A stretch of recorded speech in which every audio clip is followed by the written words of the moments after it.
사랑하는 성도 여러분, 어제 하루도 주의 은혜 가운데 평안하셨습니까? 2021년 7월 30일 금요일 아침 매일 성경 말씀 묵상 시간입니다. 다 같이 사도신경으로 신앙 고백하며 오늘 말씀 묵상 시간 함께 시작하겠습니다. 나는 전능하신 아버지 하나님 천지의 창조주를 믿습니다. 나는 그의 유일하신 아들 우리 주 예수 그리스도를 믿습니다. 그는 성령으로 잉태되어 동정녀 마리아에게서 나시고 본디오 빌라도에게 고난을 받아 십자가에 못 박혀 죽으시고 장사된 지 사흘 만에 죽은 자 가운데서 다시 살아나셨으며 하늘에 오르시어 전능하신 아버지 하나님 우편에 앉아 계시다가 거기로부터 살아있는 자와 죽은 자를 심판하러 오십니다.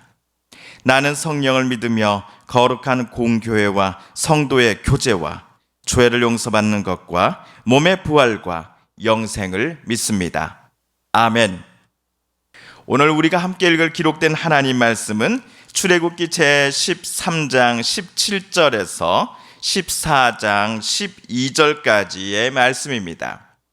출애굽기 제13장 17절에서 14장 12절까지의 말씀입니다.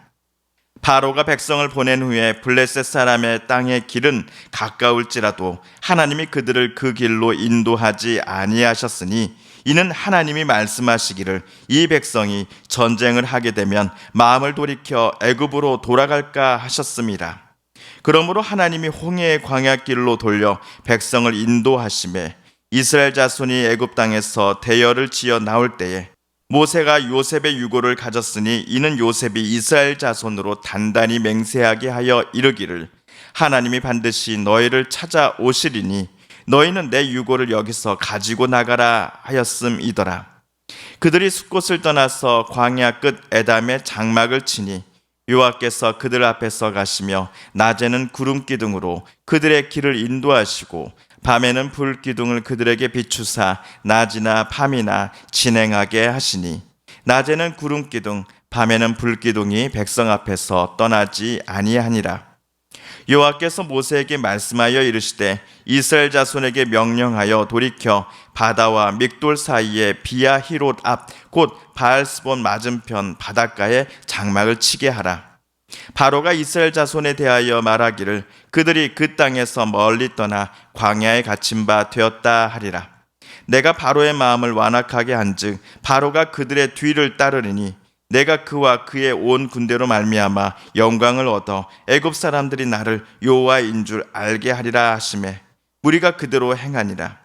그 백성이 도망한 사실이 애굽 왕에게 알려지매 바로와 그의 신하들이 그 백성에 대하여 마음이 변하여 이르되 우리가 어찌 이같이 하여 이스라엘을 우리를 섬김에서 놓아 보내었는가 하고 바로가 곧 그의 병거를 갖추고 그의 백성을 데리고 갈새 선발된 병거 600대와 애굽의 모든 병거를 동원하니 주의관들이 다 거느렸더라. 여호와께서 애굽 왕 바로의 마음을 완악하게 하셨으므로 그가 이스라엘 자손의 뒤를 따르니 이스라엘 자손이 담대히 나갔습니다. 애굽 사람들과 바로의 말들 병거들과 그 마병과 그 군대가 그들의 뒤를 따라 바알스보 맞은편 비야히롯 곁 해변 그들이 장막 친 데에 미치니라. 바로가 가까이 올 때에 이스라엘 자손이 눈을 들어 본즉 애굽 사람이 자기들 뒤에 이른지라. 이스라엘 자손이 심히 두려워하여 여호와께 부르짖고 그들이 또 모세에게 이르되 애굽에 매장지가 없어서 당신이 우리를 이끌어내어 이 광야에서 죽게 하느냐? 어찌하여 당신이 우리를 애굽에서 이끌어내어 우리에게 이같이 하느냐? 우리가 애굽에서 당신에게 이른 말이 이것이 아니냐? 이르기를 우리를 내버려 두라. 우리가 애굽 사람을 섬길 것이라 하지 아니하였더냐? 애굽 사람을 섬기는 것이 광야에서 죽는 것보다 낫겠노라. 아멘. 이번 한 주 동안 우리는 애굽에서 막 해방된 이스라엘 백성들에게 하나님께서 유교절과 무교절 규례를 지시하신 장면을 함께 보았습니다. 또한 어제는 이스라엘 모든 첫째 것들은 하나님의 것이니 하나님께 바쳐라 라고 하는 장자 규례에 대해서도 읽었습니다. 장자 규례는 유월절 당일에 있었던 놀랍고도 무서운 사건을 이스라엘 백성들에게 늘 되새기게 해 줄 것입니다. 물론 인신제사를 하나님께 드리라는 의미가 절대로 아니지요. 이집트에서 나오기 전날 그날 저녁 주님께서는 이집트의 모든 장자의 생명을 데리고 가시되 하나님의 명령대로 어린 양을 잡아 그 피를 문설주에 바른 이스라엘 사람들의 장자들은 죽음으로부터 피하게 해 주셨습니다. 이로 인해 파라오는 이스라엘을 내쫓듯이 이집트 밖으로 내보낼 수밖에 없었지요. 이때 이스라엘의 장자들은 하나님의 도우심으로 살아남았으니 당연히 하나님은 이들 장자가 바로 내 것이다 라고 말씀하셨던 것입니다. 그러므로 젖과 꿀이 흐르는 가나안 땅에 정착하여 살기 시작하는 순간부터 이스라엘은 모든 장자의 주인이신 하느님께 장자를 대신하여 양을 잡아 제사를 드려야 합니다. 한편 오늘 우리가 읽은 17절은 해방과 자유를 허락받은 이스라엘 민족이 애굽을 빠져나올 때 어떤 경로를 지나고 있었는지에 대해 우리에게 말해줍니다. 13장 17절을 읽기에 앞서서 지난번 읽었던 12장 37절과 38절을 찾아 다시 한번 읽어보겠습니다. 12장 37절입니다. 마침내 이스라엘 자손이 람셋을 떠나서 숫곳으로 갔는데 딸린 아이들 외에 장정만 해도 60만 가량이 되었다. 그 밖에도 다른 여러 민족들이 많이 그들을 따라 나섰고 양과 소 등 수많은 집짐승 떼가 그들을 따랐다. 이스라엘 민족은 람셋을 출발하여서 숫곳을 향해 출발했습니다. 이때 이스라엘의 수는 장정만 60만 가량이었습니다. 이들 무리에는 그들이 기르는 양과 소 등 집짐승들이 가축들이 있었고 또한 특이한 점은 히브리인이 아닌 다른 민족 사람들도 이 출애굽 무리에 함께 동참했다라는 사실입니다. 다시 오늘 13장 17절 그리고 18절로 되돌아오겠습니다. 하나님께서 이스라엘을 애굽에서 구원하시어 데리고 가고자 하시는 곳이 가나안 땅입니다. 최종 목적지입니다. 지도를 볼 때에도 이스라엘에서 가나안 땅까지 가장 가까운 거리는 블레셋 사람들이 살아가고 있는 해안가 길입니다. 하지만 하나님은 그 길로 이스라엘 백성들을 오늘 인도하지 않으셨습니다. 이때 이스라엘 무리 중에 누군가는 불평을 했을지도 모르겠습니다. 제가 가나안 땅으로 가는 길은 잘 알고 있는데요. 모세가 이끄는 방향으로 간다면 가나안 땅에서 오히려 멀어지는 거라고요. 라고 사람들에게 말하며 다니는 이도 분명 있었을 겁니다. 그렇다면 왜 하나님은 애굽에서 가나안 땅까지 이동하는 가장 가까운 길을 놔두고 이스라엘 백성들을 다른 길로, 굳이 먼 길로 인도하고 계시는 걸까요? 애굽에서 막 나온 이스라엘 사람들 중에 군사훈련을 받은 사람이 있었을까요? 아마도 소수일 것입니다. 대부분은 고된 노동 현장에 투입되었었던 사람들이었을 것입니다. 건축 등에는 전문가일지는 모르겠지만 전쟁에 필요한 무기나 전략 등은 지금 이스라엘 사람들에게는 하나도 없는 상태입니다. 그래서 혹시라도 이스라엘이 해안가 길로 걸어갔다가 거기 사는 블레셋 민족과 충돌이라도 생기는 경우 이스라엘이 승리할 경우보다는 패배할 가능성이 더 높은 상황이었습니다. 이스라엘을 보호하시고자 하나님은 이스라엘을 해안길 가까운 지름길이 아니라 시내산이 있는 시나이 반도 남쪽 방향으로 먼저 이동시키셨던 것이지요. 오늘 말씀 21절, 22절입니다. 여호와께서 그들 앞에서 가시며 낮에는 구름 기둥으로 그들의 길을 인도하시고 밤에는 불 기둥을 그들에게 비추사 낮이나 밤이나 진행하게 하시니 낮에는 구름 기둥, 밤에는 불 기둥이 백성 앞에서 떠나지 아니하니라. 시각적으로 낮에는 구름 기둥을, 그리고 밤에는 불 기둥을 사람들이 인식하기가 편할 것입니다.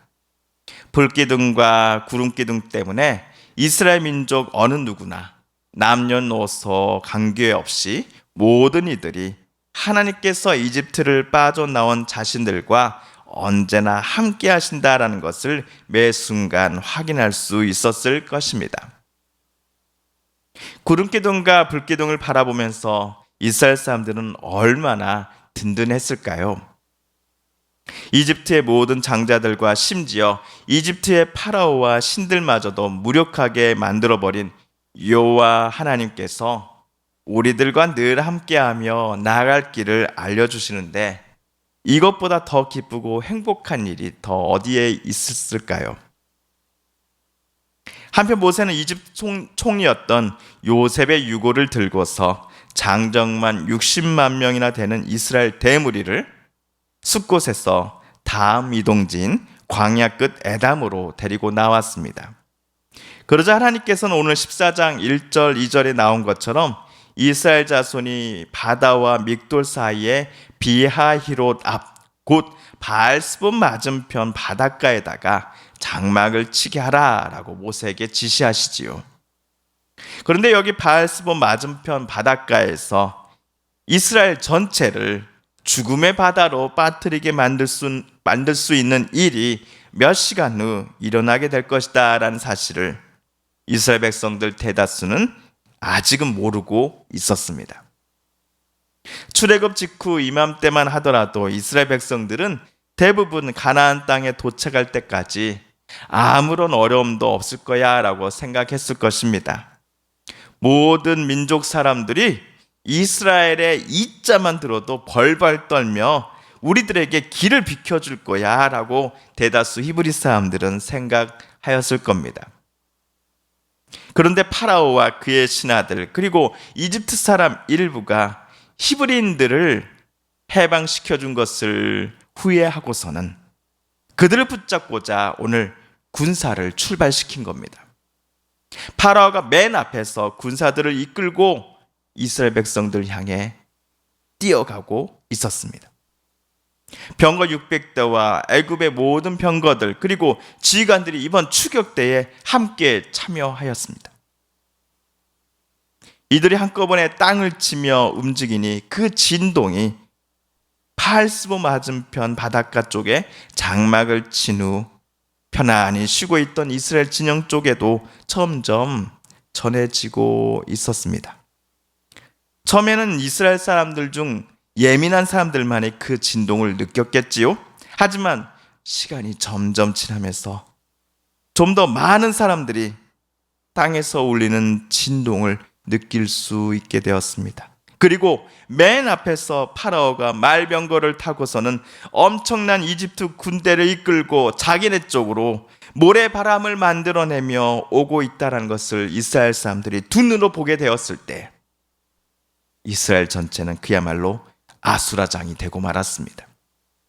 애굽을 빠져나와서 웃음꽃이 가득하던 이스라엘 사람들의 얼굴이 겁에 질린 채 새하얗게 변해버리고 말았습니다. 사람들은 아우성을 쳤습니다. 그리고 모세를 향해 뛰쳐갔습니다. 어떻게 좀 해보세요. 이집트 군대가 우리를 죽이러 점점 가까이 오고 있잖아요.